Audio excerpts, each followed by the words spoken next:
essa porra dessa camisa. Não, pô. Eu já estava gravando.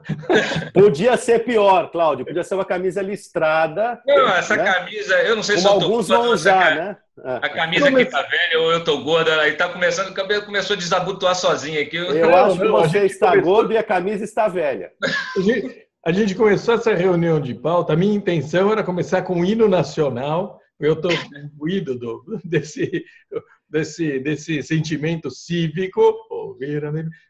Pô, um dia histórico. Não, mas é muito mais apropriado começar assim esse dia histórico. Mas é muito mais apropriado começar assim, Diogo. Exatamente. Porque essa gente é uma gente tão vagabunda, né? Essa gente que nos governa é tão vagabunda, né? Não tem outro termo, vai. Você olha os pedidos de inquérito, é extraordinário. Não, é inacreditável, né? Inacreditável. Tudo ali. Mas é mais inacreditável, porque isso a gente sempre soube. Mais inacreditável é que nós tenhamos acesso a isso em centenas de pedidos de inquérito, e nesse ponto é o que é a diferença em relação ao passado, que nós temos tudo isso revelado à nação, espalhado, e alguns desses inquéritos terão consequências legais. Gente, um punhado desses vagabundos vai para a cadeia. E é uma novidade tão extraordinária para a vida nacional. Especialmente aqueles que vão para Curitiba. Aqueles ali a gente tem certeza que em breve são os únicos. Eu ia dizer isso. São os únicos que de fato serão punidos brevemente, né? Com alguma brevidade. Por sorte, são os cabeças do esquema, né? Hoje eu fiz a lista dos 12 inquéritos da lista Fachin, que é citado diretamente o Lula, por exemplo. 12. Eu acho que era bom a gente explicar. Ele é alvo, assim, ele pede, né? Que se investigue o Lula em 6.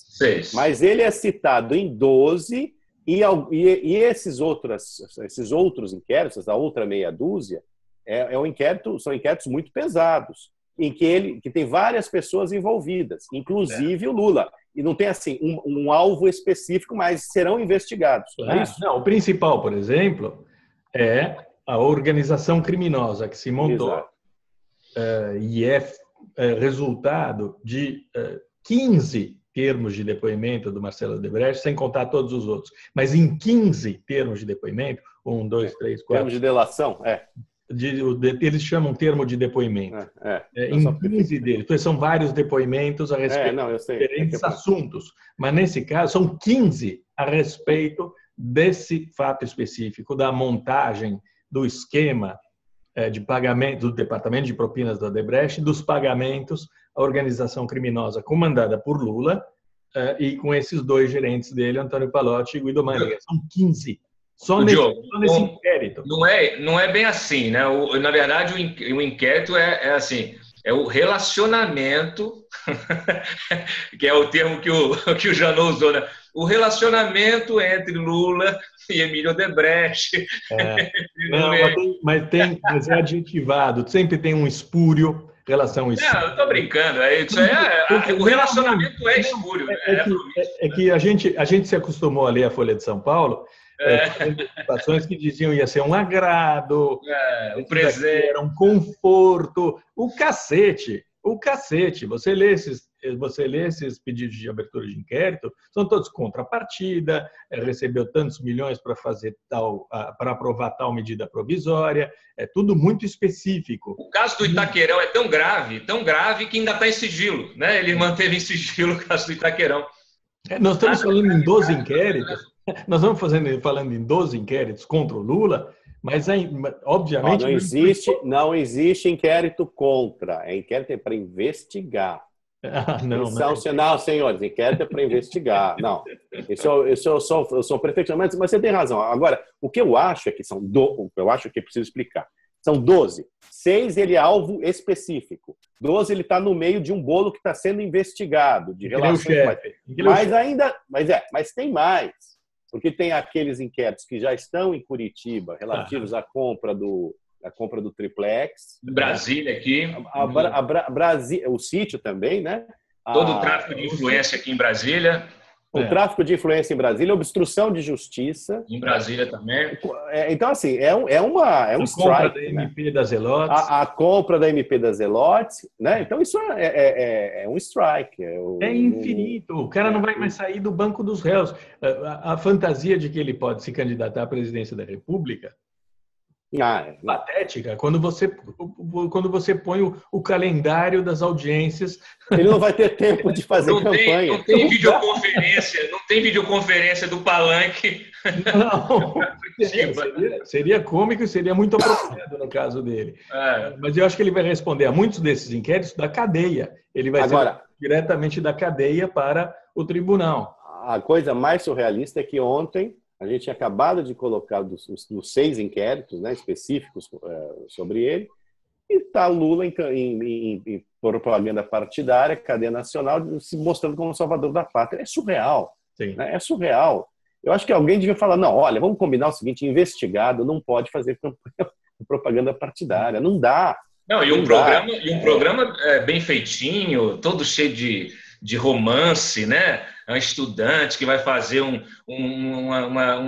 documentário, né? Um negócio todo cheio de ficção, né? É pura ficção, né? Eles têm dinheiro ainda, né, para produzir esses comerciais. Agora, quem é que está fazendo, né? O que nós temos aqui é neste momento, é grande confusão, todo mundo envolvido, não sobrou ninguém. Mas quando a gente tiver acesso hoje a esses depoimentos, a gente pega o principal deles, que é o do Marcelo Odebrecht, a gente vai ver que do começo até 3/4 desse depoimento, ele fala dessa gangue. A gangue comandada pelo Lula. A Orcrim, a organização criminosa. E agora está muito bem caracterizada nesses processos e nesses pedidos de inquérito.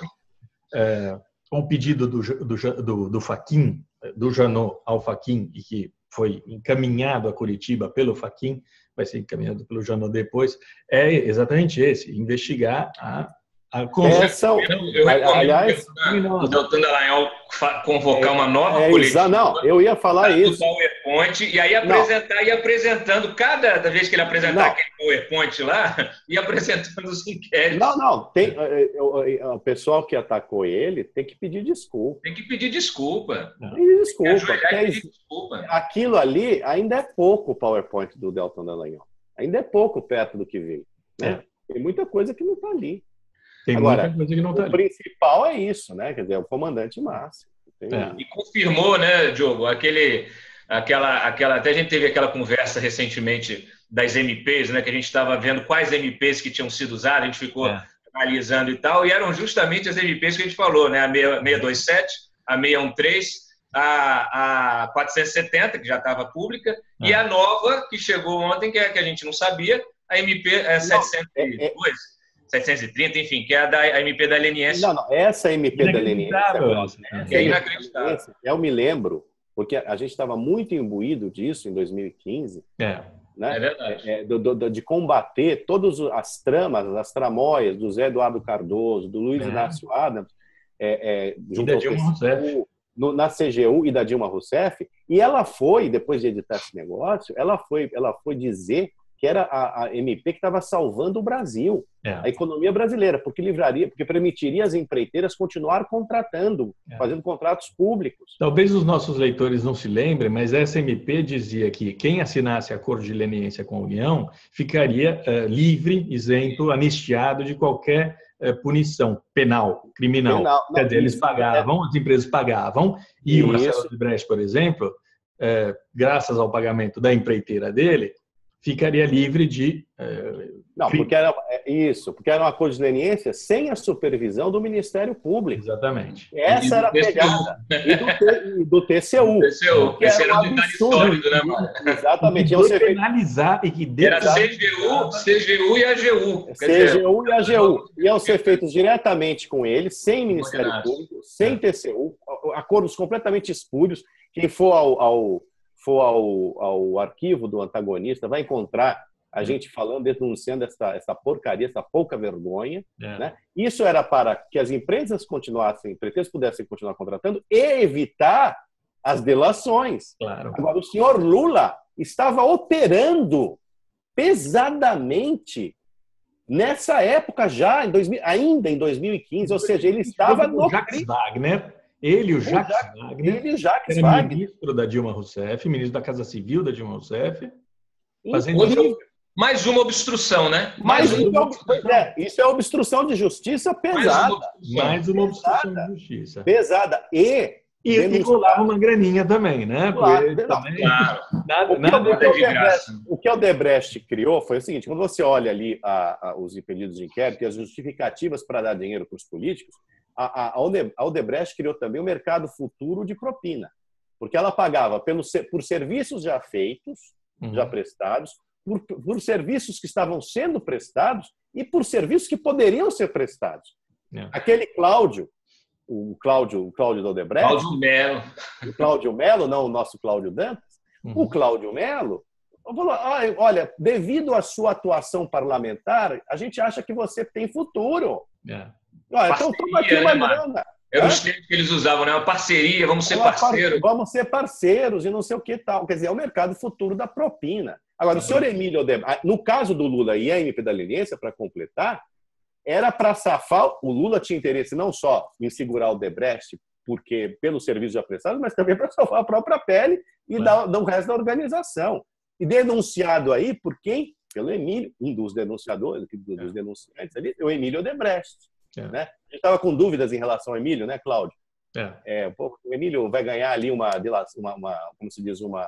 Não, tem vários depoimentos dele. O Emílio, o que aconteceu com o Emílio foi o seguinte: o Emílio ele tinha feito um depoimento mais light e o Fachin depois pediu para reforçar, mandou voltar e ele trouxe as informações, até porque é aquilo, né? Não tem saída, né? O cara ficar com aquele discurso de caixa 2, que é uma coisa até que a gente mencionou ali, por exemplo, no caso do Haddad, né? Caixa 2, mas bem frisou depois do Diogo agora de manhã, é caixa 2 com propina, né? Propina no caixa 2. Propina, uma contrapartida imediata ali, né? Mediante contrapartida. Uma coisa que ficou muito, muito evidente e que avançou demais em relação ao que a gente já sabia nos depoimentos dele ao TSE e etc., é que ele também, ao TSE, ele não contou toda a verdade, né, o Marcelo, porque ele disse que a contrapartida era só dos 50 milhões, né, dentro daqueles 150, e na verdade não, era 50 de uma MP, 100 de outra MP, aí tem mais aquele dinheiro do Paulo Bernardo, que é 50 milhões, né, que foi 50 para a Gleisi, e tem essas outras MPs que surgiram. Eu fiquei muito feliz de ver a Sete Brasil dentro, né, porque eu desde há muito tempo, eu acho que eu fui o primeiro a escrever sobre isso ainda lá na História, que é o seguinte: a Sete Brasil, eu digo isso há muito tempo, ela foi um esquema criado, não é nem assim, o pessoal diz, eles usaram a Sete Brasil para comprar. Não, eles criaram a Sete Brasil para roubar. Para roubar. Era um grande esquema, porque as pessoas não sabem, a Sete Brasil, não me canso de repetir, a Sete Brasil é o maior contrato público da história, a maior licitação da história do país, porque eram 28 sondas no total. Isso dava uma coisa do tipo 90 bilhões, 98 bilhões de reais, né? Porque uma particularidade, Cláudio. Era uma coisa de 100 bilhões, era um contrato de 100 bilhões, é mais do que a Petrobras tinha fornecido nesse período. Uma particularidade. A Petrobras era dividida entre os vários partidos da Orcrim. Sim, entre o PMDB, eu falei isso, né? A Sete Brasil era exclusiva. Era o feudo exclusivo do PT. Isso aí foi o que criou a fissura, o que deu um racha, o que levou ao racha entre o PT e o PMDB foi a Sete Brasil. Eu me lembro perfeitamente que eles fizeram o quê? Quando eles estavam criando a Sete Brasil, o PT, o PMDB e o PP, que eram os parceiros na Petrobras, eles ficaram revoltados, eles pediram audiência pública, convocando o Aldemir Barbaça, que era o financeiro da Petrobras, o próprio Gabrielli, para que eles explicassem, e o rapaz lá, o Ferraz, que foi recebedor de propina, era o braço direito ali do Barbaça, que foi administrar a Sete Brasil, e eles, no requerimento, eu me lembro perfeitamente disso, no requerimento de informação, né, que é a peça que convoca a audiência pública na Câmara dos Deputados, os parlamentares, e todos eles estão dentro, foram denunciados aí, todos eles recebiam dinheiro, eles colocaram uma coisa que era um recado claro. Eles falaram assim, olha, queremos ouvir o Barbaça, que era um homem do Lula, né? Uma coisa que num requerimento de informação oficial. Eles mandaram vários recados ali, acabou que... Era o esquema pessoal. E, de fato, quando a gente ouve, por exemplo, que o Ike Batista quer denunciar o Lula, propina para o Lula, é o quê? É sempre Sete Brasil. É o negócio que ele fez com o Bunlai, o Musa. E tem uma coisa que eu acho que a Lava Jato tem que ter no front, que é assim, a Sete Brasil, ela não deu certo, porque ela foi pega no meio do caminho, em função da Lava Jato, mas ela gastou... Eu me lembro quando estourou a Lava Jato, a primeira vez que eu escrevi sobre Sete Brasil, eu peguei os balanços da Sete Brasil e analisei no detalhe o dinheiro que havia sido gasto. Eles criavam uma offshore para cada sonda que seria construída. E isso era um pagamento que era via Petrobras Holanda. Era um negócio fantástico. E eles repassaram, eles sumiram com 18 bilhões. 18 bilhões já haviam sido gastos quando a Lava Jato foi deflagrada. Eu olhei o balanço. De fato. Esse dinheiro foi para onde? Esse dinheiro está lá fora. Esse dinheiro? Esse dinheiro está lá fora. E essa é a passagem sucessiva. Eu acho que vai ser... recuperar uma parte desse dinheiro, pelo menos. Nossa, agora, o que é fantástico é que, tudo bem que foi meio atabalhoada ontem a divulgação dos pedidos de investigação, né, da lista do Fachin, /Janot, o Estadão que deu o furo, mas ficou tudo meio atabalhoado, essas informações foram chegando também para todo mundo depois, né? Mas, de qualquer maneira, ontem já se sabia dos inquéritos do Lula, né? E, no entanto, hoje, até o momento, pelo menos, o Lula parece que não existe no resto da imprensa. Parece que não existe, mas assim que eles derem um play no depoimento do Marcelo Debrecht, tem Lula no primeiro depoimento, Lula no segundo depoimento, vamos fazer um fast forward, vamos pôr 27, Lula no 27, 43, Lula no... Não vai ser fácil escapar. Não vai ser fácil. Eles estão relutando, mas eles vão ter que dar, né? É impressionante. Bom, se eles não derem, melhor para nós. A gente vai dar. Os 12 inquéritos em que ele é citado, nós demos o esquema da propina, a organização da organização criminosa, nós demos desde o comecinho, lá atrás. A gente vem chamando essa bandalha de Orcrim desde que apareceu pela primeira vez o termo associado à gangue do Lula na própria Lava Jato, né? Então virou Orcrim por um motivo até legal.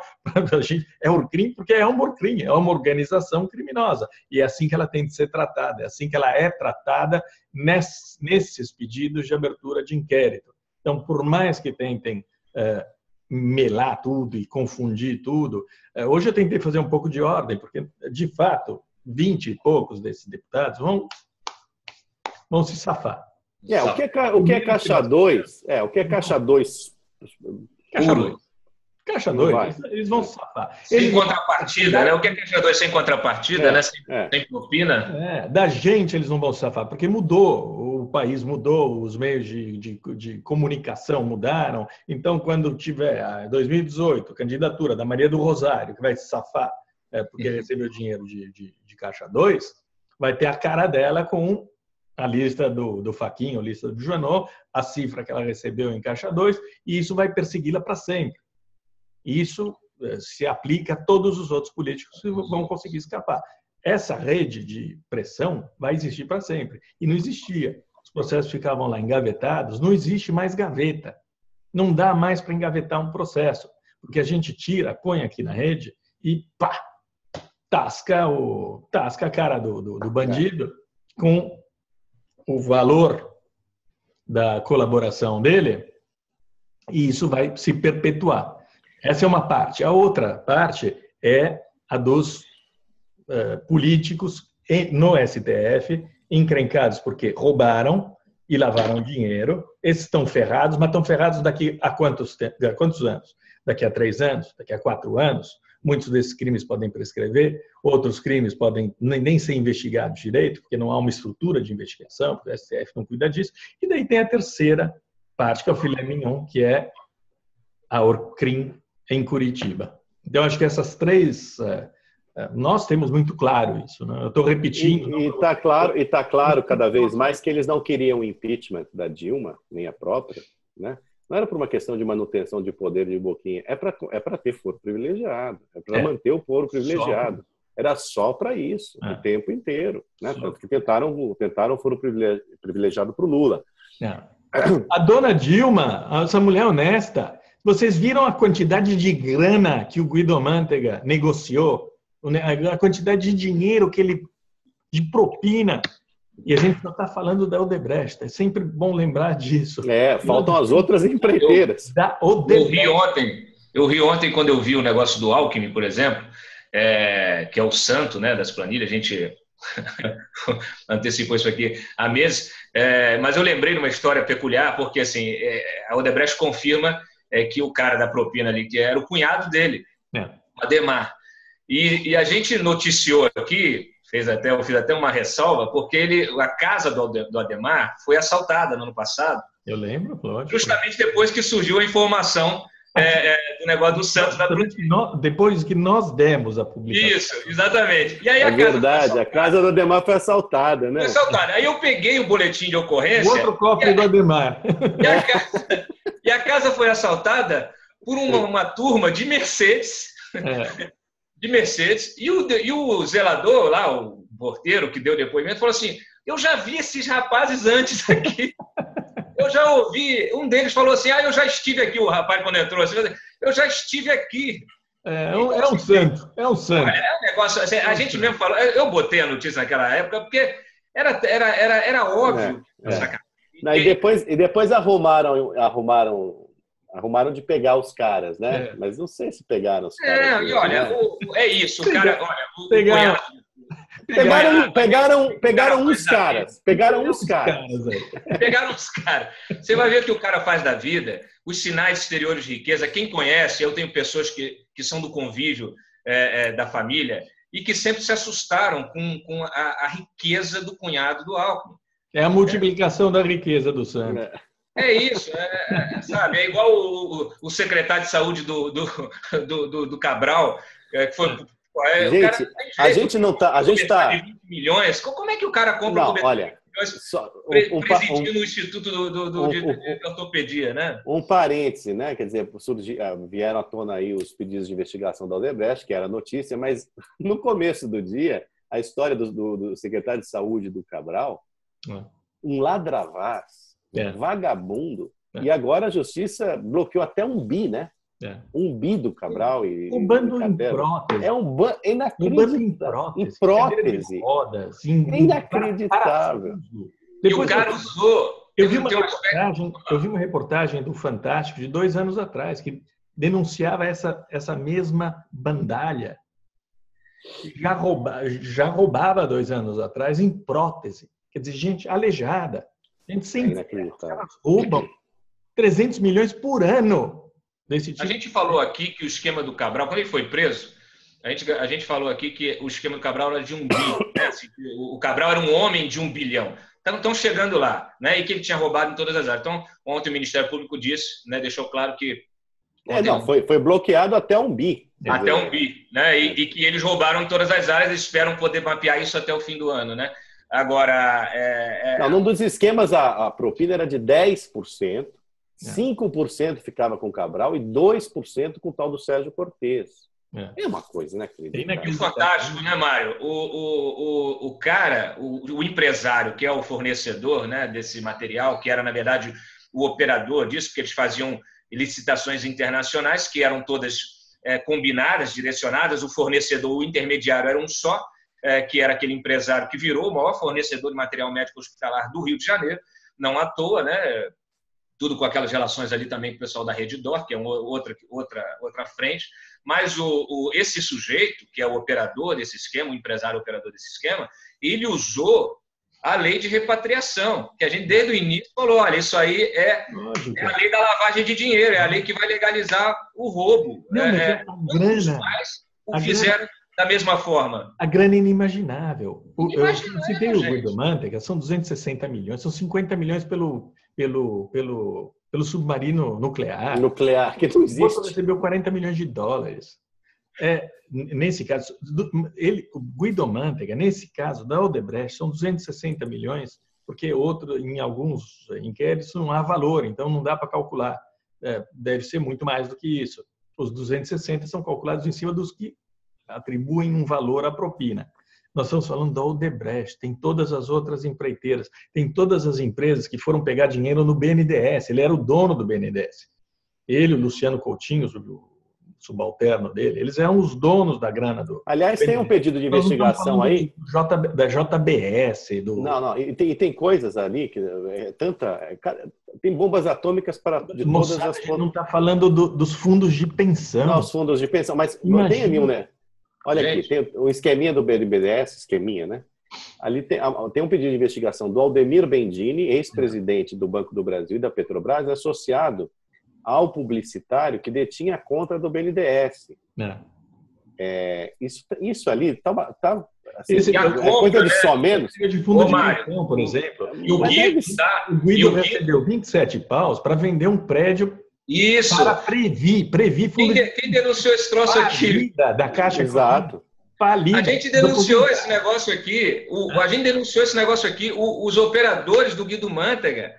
E não foi só esse negócio, tem vários outros, né? Claro. Eles fizeram um padrão de negociar até essa coisa de sair do prédio próprio para alugar um prédio novo que não existe. E aí vem um cara e é beneficiado, eles constroem um prédio com... o braço fez isso também. Com certificado de imobiliário que é emitido e que é comprado por esses bancos, né, pelos fundos de pensão. É um negócio que se extrai... São dezenas de bilhões de reais. Eu gostei de ver isso também. O Guido Mantega vai ser pego nisso aí, que é uma coisa que a gente trouxe. Você falou, essa coisa do submarino é fantástica, porque é o seguinte, já tem o roubo nos caças, né? Já tem o rolo nos caças.